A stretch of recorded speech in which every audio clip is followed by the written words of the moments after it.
Have I got a story for you today? Well, today we're talking about survival mode, living in survival mode, and how to get ourselves out of survival mode. But the story I want to tell you is something that just happened at the house. Now, I try to keep the ghost stories and the house stories contained to season 4, but the truth is, I think it's just going to continue because every time I go there, something different happens. This story isn't a ghost story. However, it does mimic the same kind of personal violation that I experienced in those years at the house. So here's what happened and how it relates to survival mode. I hired a contractor, a tile expert, to do the tiling around my bathtub at the house. So I interviewed this guy after searching for months for someone to do the job. And he was available and he came to do the interview and seemed to know what he was doing, had years of experience. And again, he was available. So I hired him to start on Monday. Now, I wasn't at the house the first part of the week, but I informed him that I'd be coming back to the house on Thursday because I had a fire inspection for the other Airbnb on the first floor. We had texted or talked throughout the week.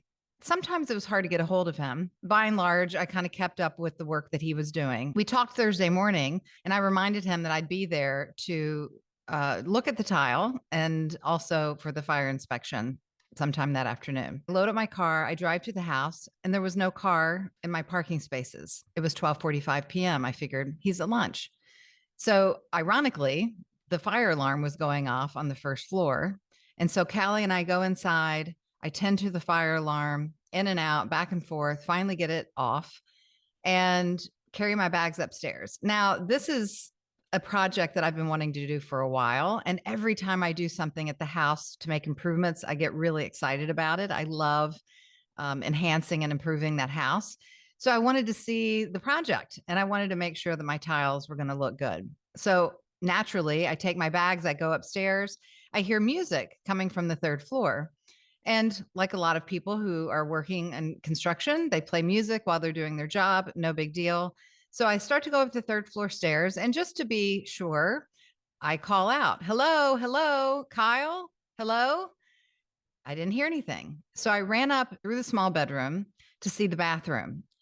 And I'm still calling out. And all of a sudden, in my main bedroom, I hear this rustling kind of noise. And I see something move in the mirror. I'm like, holy cow. So I dart back out of the small bedroom to come to the hallway where I can see into my bedroom. And there is Kyle furiously trying to make the bed. And he stands up and he turns around and he looks at me and he comes to the hallway. And I said, Kyle, were you in my bed? He says, yes. He said, I worked late last night and I was tired. I needed the rest. And I was in shock. And I said, were you in my bed? And then he looked at me and he cocked his head and he said, yeah, is everything all right? And I just stood there and I began to freeze. And I said it again, you were in my bed?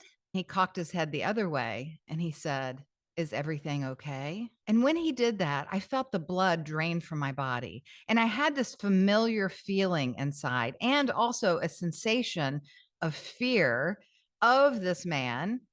He somehow seemed familiar. The terror took over me because it's just me up on the third floor with this man. And I didn't want to have a bad situation or get hurt or anger him. And so I turned into a really brilliant actor. And I said, yeah, everything's fine. But then I quickly went downstairs. I took Callie, I grabbed the phone, I grabbed my things. I went back outside to my car. I called John, and then I called the police. The police came. I told them what happened. They confronted Kyle, and they came back down and said, what do you want us to do? And I said, I want that man out of my house. I want all of his things off of my property, and I never want to see him on this property again. And so the police went and escorted him out. They also informed me that Kyle had spent the night before in my bed as well. After they got Kyle out, and so one of the police stayed so that I could do a walkthrough through the house to make sure nothing was taken or broken or what have you. As I was walking through the house, I recognized not only was he in my bed, like tucked in, the sheet was folded in the middle of the bed. He had laid on the second bed, the twin bed. He'd been on the couch. He'd eaten dinner and he was just hanging out. He was on every surface of my house. I felt so violated. The intrusion of my personal space, it infuriated me. After I got through the fear, I felt this enormous amount of anger and rage. And so the police escorted me around. They left, and I then proceeded to take care of the next steps. So I didn't feel comfortable staying there in the house, and so I drove away. I was just kind of killing time, going to the grocery store, processing the whole thing.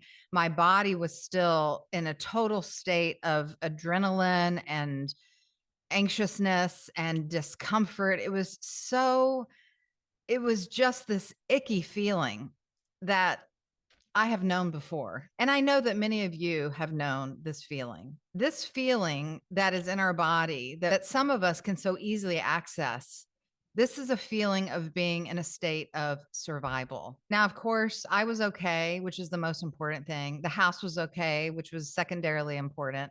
The situation got resolved, but then I'm left with the ramifications of feeling safe alone in that house after all this work that I've done with the spirits there, the energy there, the COVID, the being alone, the woods, the animals, the everything. And so here I am again. It's kind of like the universe is saying, are we done yet? And I have to admit that there was a part of me that wanted to recoil in my fear. I wanted to shut down and say nothing and just get him away and pretend that everything was okay and that nothing happened. But the truth is, I wasn't okay. And I wasn't going to cower to my own fear. I wasn't going to cower to this man. I actually utilized the 5 steps that my grandmother gave me in the processing that I used at the house. And I decided I am not going to be quiet about this.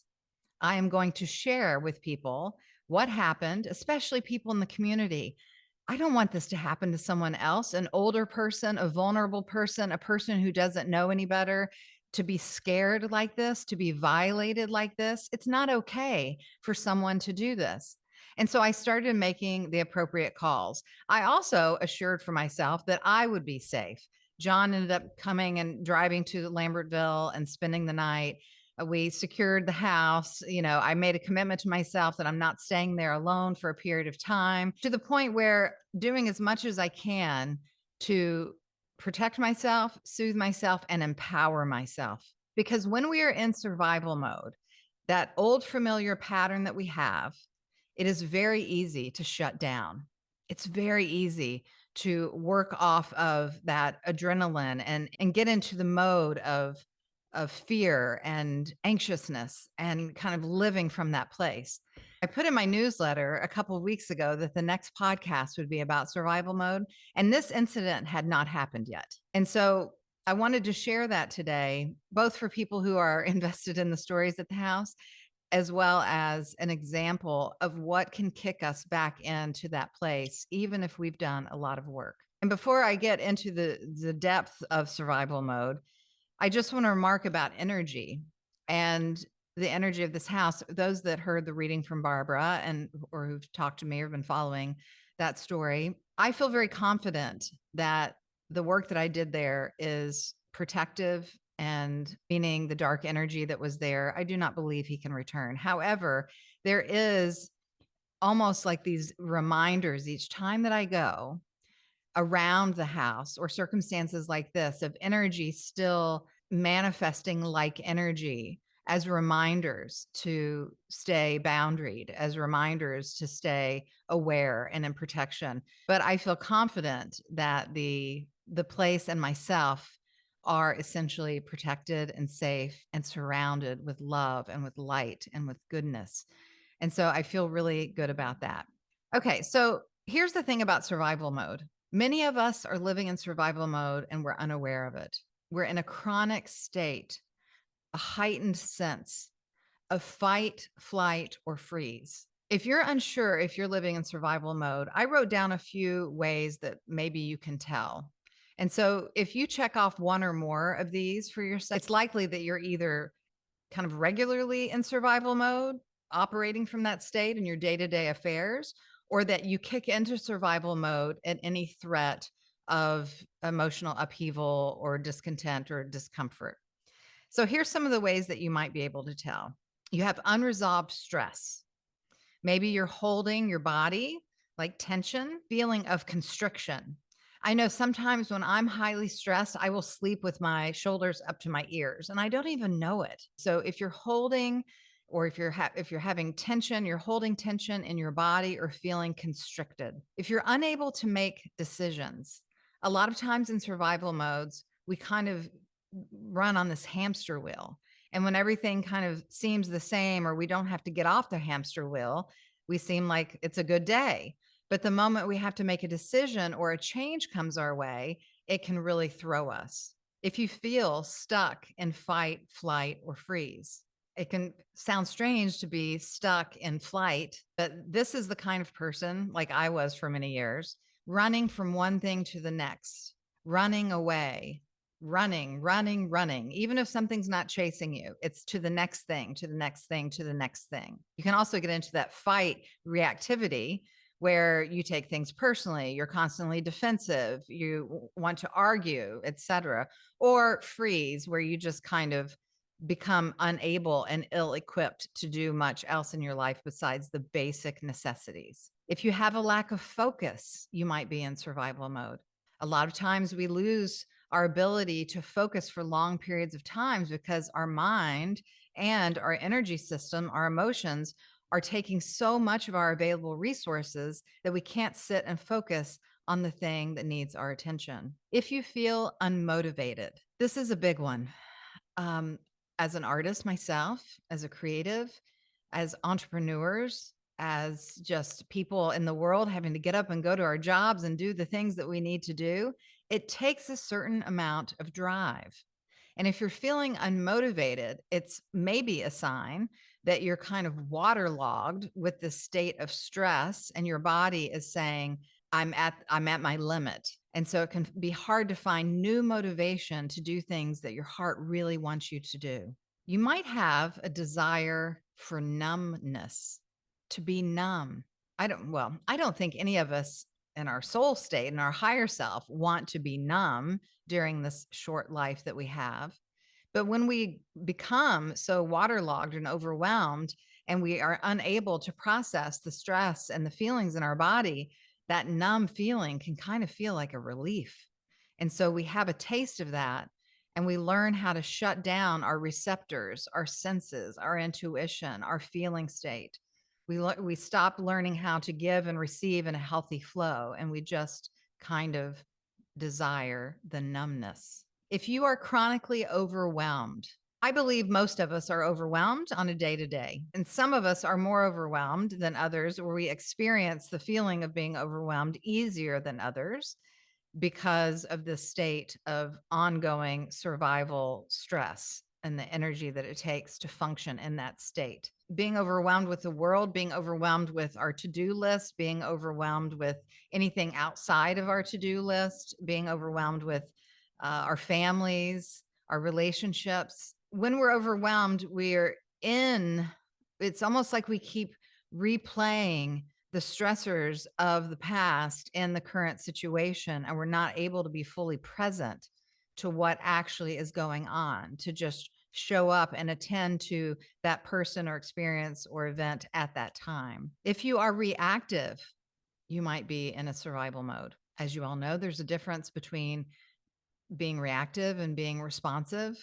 And when we react, it's coming from usually a place of being triggered or afraid or anxiety or being in survival mode. It's often coming from old stories of ours from our past. When we respond, we're in a more present, conscious state that we can interact and interplay with people and circumstances from a perspective that isn't triggered, from a perspective that is open to giving and receiving, to listening, to offering. And the reactivity is a survival reaction. If you are anxious about what's coming, are you one of those people that feel like the other shoe is about to drop? If you're anxious about what's coming, that is often a sign of being in survival mode. Those that aren't in survival mode aren't focused or fixated about the future of what is coming, they're more engaged with what is happening right now. If you either create drama or you enjoy drama, or you have an aversion to drama, but somehow it always finds you. In other words, you're engaged in drama in some way or another with people in your life or of your own making. This can often also be a sign of being in survival mode. Survival mode is a trauma response. It's a stress response. Survival is about solutions and safety and stress. That is the nature of survival. We can learn how to be in survival mode from our parents or our family of origin and that energy that is passed down. This might be part of that generational trauma that we inherit. We can also find ourselves in survival mode due to our own traumas or stressful experiences that we've endured throughout the course of our lives. Being in survival mode can feel so comfortable and safe that it's hard to see it as an issue. In fact, some people, if pressed, choose one or the other, would probably choose survival mode because the fear of the freedom being outside of that survival mode is terrifying.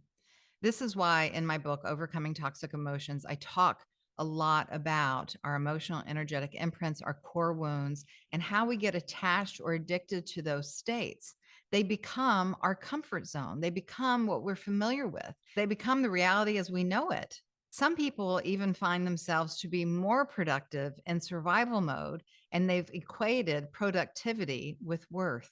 So, living in survival mode isn't an easy thing to step out of. When you're in survival mode, it is almost impossible to truly relax or receive or be present in the moment, to be fully present. And this is one of the reasons I continually talk about how we need to learn how to feel good. It's something that we have to teach ourselves, how to feel new sensations in our body, how to open and surrender and be how to be fluid enough in a moment in order to receive, in order to allow ourselves to find space and to truly relax. We have to give ourselves permission, but it's not just a mental permission. We can't talk our way out of this. Being in survival in that state of stress, it is in our bodies. Resetting a dysregulated nervous system that's stuck in survival mode takes conscious effort. You have to understand where you're storing, how you're holding, be willing to be with the fear and the emotions that are trying to process through. So I would say that I am a person that is very familiar with survival mode. I've lived the majority of my life in this state. Whether I like it or not, it's true.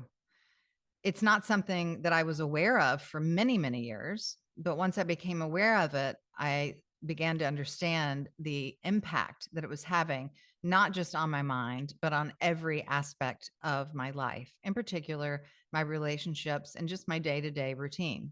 Many of you know through my stories that I intentionally set out on my healing journey back in the 90s. 92, 93, 94, 95, 96, 97 were all filled with me choosing programs and schools and teachers and experiences to help me move through my traumas, to help me move out of survival mode, out of the anxious state of stress and holding, and to process difficult emotions.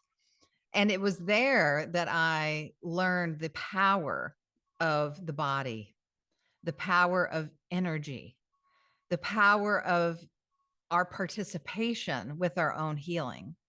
And so I wanted to share with you some of the therapies or treatments that I have found to be most helpful for a person who's intentionally trying to move beyond survival mode into a full and present state of being.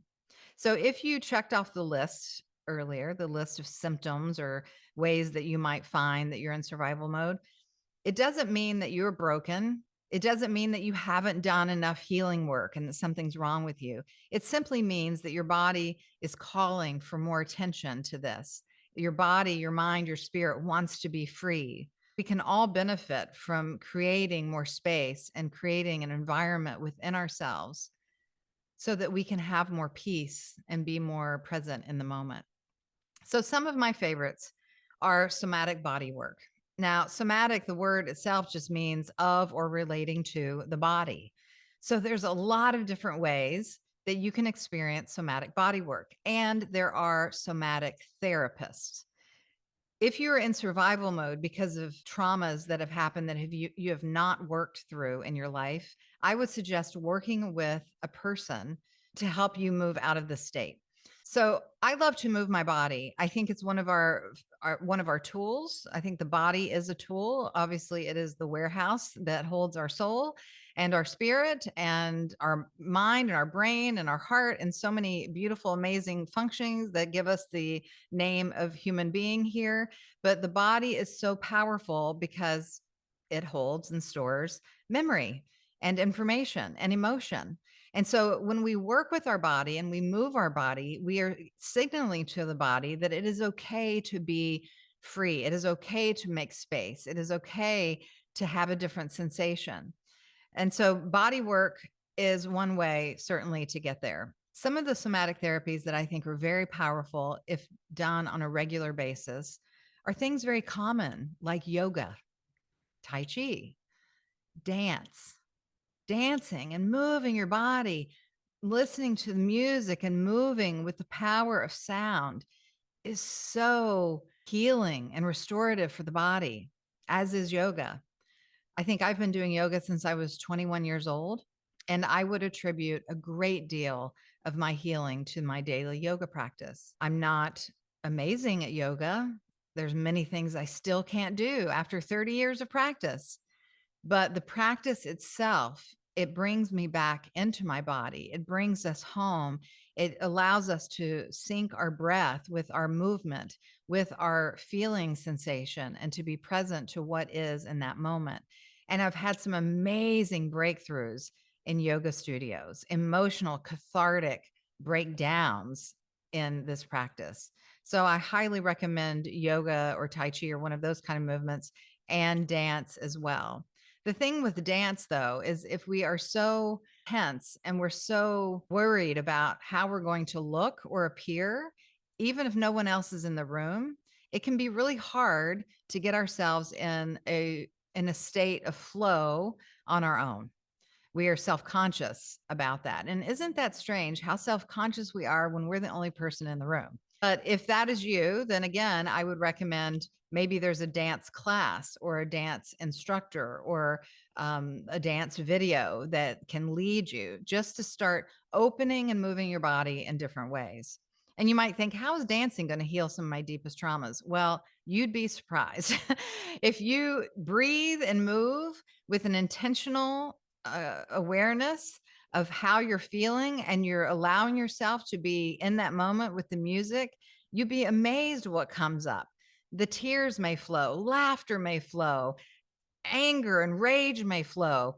We're not sure, but it's very possible that something might happen. There's also a therapy called Brema, which I've done a series of, and I found it to be very helpful. Again, it's with a therapist and it's a somatic movement. It's different than Thai massage, but there are some similarities, meaning like you're on the floor and the therapist is moving your body and accessing and putting pressure on different points of your body. As you fully surrender, the emotion begins to move, the feeling states begin to shift. You create more space within, and it can be very powerful work. I would not recommend Rolfing for people who are going through or still processing deep traumas, because Rolfing is a little bit more aggressive and it can be a very deep work depending on the Rolfer that you go to. But I would hold that off until you feel a little more embodied in your state of present moment being. Holotropic breath work. That was an experience for me that I did multiple times in California.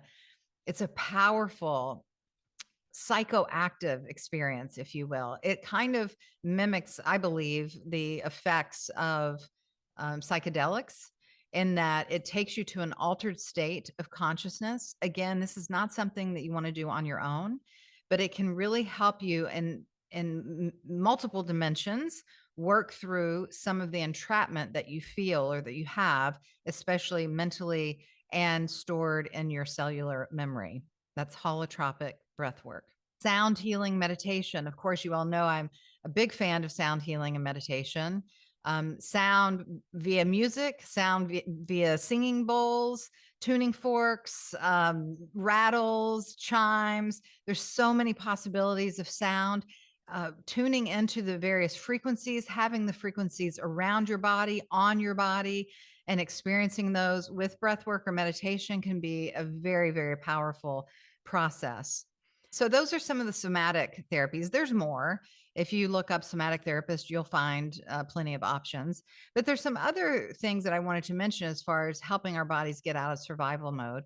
And these are things that you can do on your own, such as acupressure, which uses your fingers on your body. You can access points on your feet, like reflexology, on your hands, on your ears, behind your ears, all around your skull, around your collarbones. There's all kinds of acupuncture points that we can stimulate with our own fingers and have some result for calming or for energy or to help, shift an energetic pattern that's showing up in our body. The same is true for tapping, EFT. I think I have a video on this on YouTube. There's certainly other videos out there. EFT tapping, it's a similar in the sense of acupuncture and acupressure, and you're stimulating some of the points. And our goal here is to disrupt the loop that is flowing with some of our mindset and beliefs and emotions that can feel stuck. And they can also help kind of regulate our emotions in the moment. If you're having anxiety or if you're having repetitive thoughts or worries, tapping is a beautiful thing to do. Also, I find that creating small goals. Now, I write about this in my book, Overcoming Toxic Emotions, in the sense of micro steps. We want to be cautious that our goals are attainable and sustainable. Anything outside of that is just a form of resistance. It's keeping us in that state of survival and anxiety. Now, of course, we can have dreams and goals, and I think we should, but on the day to day, having small goals that are attainable and that are sustainable is really important. These are the micro steps that take us from where we are to the next place. And when we're repetitively doing that, we're infusing a new confidence and a new energetic pattern in our body. We're informing our inner selves, our younger selves, our inner child, our traumatic parts of ourselves that something different is possible here. And we're really instilling a sense of trust in ourselves. And it can also keep us more connected to the present moment rather than attached or addicted to the feeling states of pain or discomfort or survival that we're used to. Having daily routines, very important also to get out of survival mode. Remember, when we're in survival mode, even if we're highly functioning, we're primarily thinking about safety, food, money, things that have to be done in order to survive and be safe. And so we can make our whole lives function around those tenets, right? But when we're not in survival mode, we get to have a different experience. And routines can help break us out of that survival pattern and have a different experience.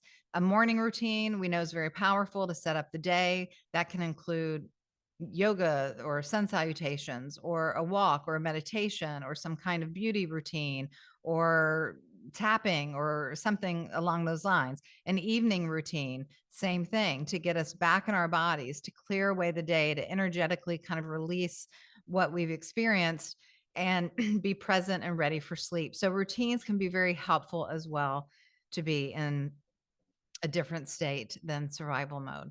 There's also some amazing books and resources out there. Of course, my book that I keep referencing, Overcoming Toxic Emotions, I wouldn't say is about survival mode, but it can certainly help you move out of survival mode. There's other books that are very much geared towards moving through and processing trauma, and which would also, of course, help with releasing the survival mode. You can Google those. One of my favorites is Waking the Tiger. There's many books out there about healing and trauma and survival. If you want any specific references, please feel free to reach out to me. So, what is our goal? Well, our small, attainable, sustainable goal for today is to have the awareness of, are we in survival mode or are we available to fully function in this present moment today? Do we have the resources available to be creative, to be spontaneous, to feel, to experience, to listen, to engage, to give, to participate in our lives like co-creators that we want to be, and to be open to possibilities? That is our awareness. And sometimes it takes a daily check-in. Sometimes it takes an hourly check-in. Am I in survival mode? Am I available and present? And if the answer is yes, I'm in survival mode, I'm feeling afraid, I'm feeling anxious, I'm feeling unfocused, I'm feeling unmotivated, I'm feeling numb, I just want to escape, I want to fight, I want to flee, I want to freeze, I don't want to engage in this life, I feel overwhelmed. If that is your answer, do not judge it. Just be aware that this is where you are, and what small step can you do to bring you back into the present moment and to offer yourself some comfort and soothing and the ability to embody yourself as you are now. Allow yourself to move. See what happens when you do a big stretch and lean forward and just bend forward. See what happens when you turn on music and let your body do whatever it naturally wants to do with that music. Perhaps seek out a therapist or someone like myself, a healer, or someone that does some body, mind, and energy work as a combination. Do what you have to do and give yourself the attention that you need on a daily basis. We can all do meditation. We can all do breath work. We can all come back into this moment. We can all use our toolbox and the skills that are in there, the tapping, the acupressure, the breath work, creating a routine. And if you feel resistant to doing any of those, it's probably a sign that you're in survival mode. I have to check myself most every day if I'm in survival mode or if I'm available to be living in the present moment. And when I wake up and I feel stressed, I feel overwhelmed, I feel waterlogged, unable to engage, I also do the very things that I'm saying to you. I do my morning routine until I get myself to a place where I feel my heart is open and I'm available and I'm excited and ready to do the thing that I want to do, whether that's record a podcast or paint a painting or see a client or write or take a walk, whatever that is. So I encourage each of us to have the awareness and to take the micro steps. And even if it feels safer in survival mode and you're so used to it and you're comfortable, the challenge for today is what small goal or thing can I do to experience something different, to be more available to myself, to other people, to the moment, to my work, to my dreams, to be present in my body in this moment and feel movement and fluid and safe. And when you have the awareness and when you take the steps to honor yourself, to help yourself get out of the survival mode, there is so much available for us. The creativity, the expansiveness, new perspectives, new possibilities. Our entire energy system changes of what we attract and what we experience, what we call into our lives. There's so much available, and we have to learn to feel safe in the freedom of that, to feel safe in the unknowingness of what is there for us. And so it takes practice, but I believe that each of us can do this. We can get there. And as always, I'm here for your support. Thank you for listening. And for those who need support, please come to my website, leahguy.com. There you'll see books, my services, events, courses, and a lot of other things. Also, follow me on social media at Leah the Modern Sage. And please participate however you can. I have a lot of great things coming up. Other people have classes, workshops, organizations, groups, one-on-one work. There's so many things available for us today.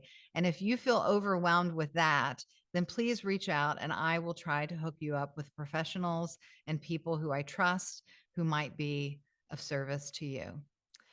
Again, I thank you for listening. And if you enjoy this podcast, please leave a review on iTunes or Spotify. It'd be very, very helpful to me, and I appreciate it very much. And I will see you soon on the Modern Sage podcast.